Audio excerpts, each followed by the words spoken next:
Tuhan bersamamu. Inilah Injil suci menurut Santo Markus.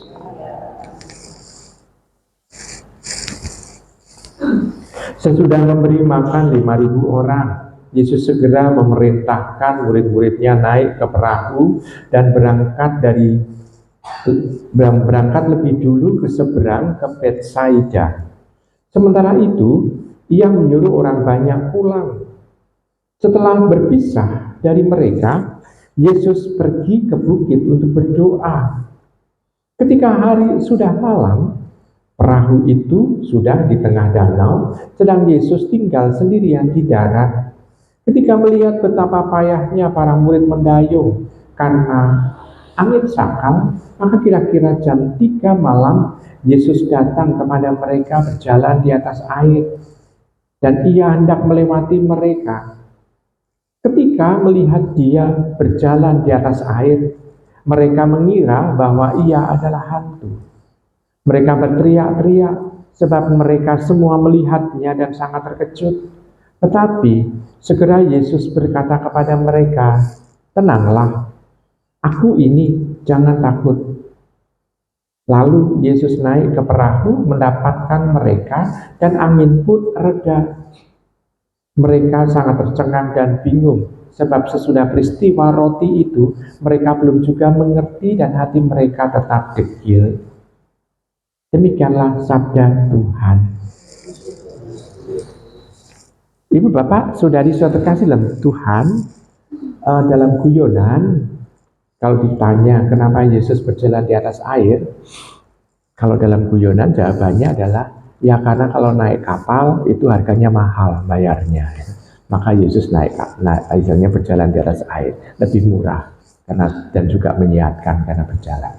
Nah, itu guyonan. Tetapi kalau kita melihat Tuhan berjalan di atas air, ini maknanya sebetulnya ada banyak hal. Yang pertama, Tuhan rasa kasihan dengan para murid yang harus melawan angin sakal. Angin sakal itu semacam badai yang di atas danau itu. Dan mereka betul sangat kepayahan karena harus mempertahankan supaya perahunya itu jangan sampai tenggelam dan tetap ada dalam arah yang benar. Dan ini itu membuat para murid itu pasti kecapean, dan itu malam.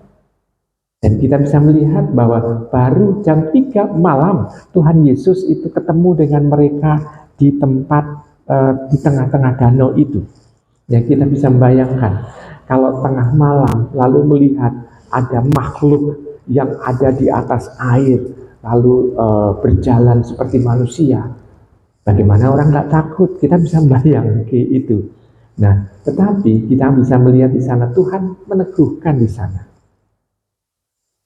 Ada sesuatu yang membuat para murid tidak lagi takut. Kenapa? Karena kasih dia akan Tuhan. Bukan hanya Tuhan mengasihi dia, tapi mengasihi Tuhan juga. Ini yang membuat mereka menjadi kehilangan ketakutan itu. Walaupun mereka belum mengerti. Yang ada adalah mereka tidak takut lagi karena ada Yesus, tetapi mereka tidak mengerti apa sih maksudnya sebenarnya dari peristiwa ini. Kita mencoba untuk melihat, mendalami lebih dalam lagi.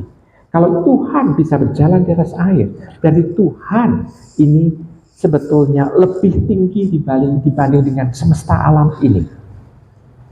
Semesta alam itu yang adalah ciptaannya itu bisa dirabai atau bisa dikuasai dengan mudah. Karena alam semesta dan ciptaan Allah, maka dia sendiri yang menciptakan alam ikut dalam ciptaan itu, dia bisa menguasainya sehingga dia lebih dibanding dengan semesta alam. Nah, kita bisa melihat ini poin yang pertama, dia melebihi dari itu. Yang kedua, Tuhan Yesus bisa diandalkan. Jadi kita bisa melihat pada saat mereka payah untuk mendayung kapal, ternyata masih ada satu andalan yang bisa diandalkan, yakni Tuhan Yesus itu sendiri. Dengan demikian, para murid itu bisa mengandalkan Tuhan dalam segala hal. Dan para murid di sini bukan para murid yang ditulis di dalam kitab suci ini, tapi kita.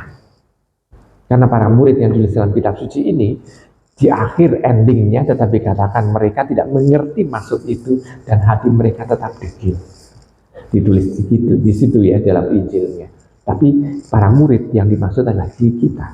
Itu dikatakan mengerti itu, bahwa dia adalah andalan kita satu-satunya. Ini poin yang kedua. Poin yang ketiga, kita bisa belajar dari para murid.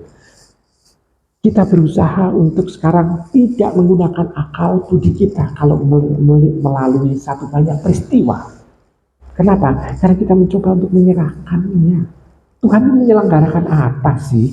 Kok selantiasa mau memberikan yang terbaik untuk kita? Kita mencoba untuk meletakkan seluruhnya pada Tuhan. Segala peristiwa itu. Karena kadangkala para murid dikatakan degil itu karena dia selalu mikir dan tidak sampai-sampai. Kemampuan dalam berpikir untuk memikirkan Tuhan kita nggak akan sampai sebetulnya. Maka kita berusaha untuk meletakkan itu semua dan menyerahkannya kepada Tuhan. Tuhan menghendaki apa sih sebetulnya dengan peristiwa hidup yang kualami ini?